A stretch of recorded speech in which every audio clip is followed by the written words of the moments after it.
जो लोग अपनी फैमिली को, अपने रिश्तेदारों को या दोस्तों को फैमिली विजिट वीज़ा पर बुलाना चाह रहे हैं, अगर वो चाहते हैं कि 3 महीने से ज़्यादा वो वीज़ा नहीं बढ़ाना चाहते, तो सबसे आसान जो वीज़ा है अभी तक जो सऊदी अरब ने शुरू किया है, उम्रे का वीज़ा है, वो तकरीबन 2-3 दिन में लग जाता है। लगेगा कैसे, जो भी आपकी एजेंसी है वहाँ पर अपने मुल्क में, उसके पास पासपोर्ट ले जाएँ और वहाँ से जो 40 से 50 हज़ार में इंशाल्लाह ये वीज़ा लग जाता है और 3 महीने आप सऊदी अरब में किसी भी एयरपोर्ट पर उतर सकते हैं और पूरे सऊदी अरब में घूम सकते हैं। 3 महीने का से पहले आपने वापस जाना होता है।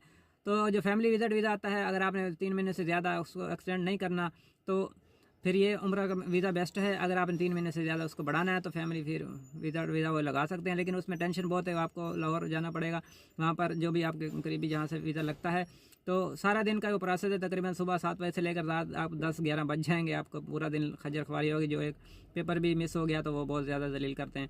तो इससे बेहतर है, अगर आपने एक्सटेंड नहीं करना वीज़ा, तो सबसे बेहतरीन जो वीज़ा है वो उम्रा वीज़ा है।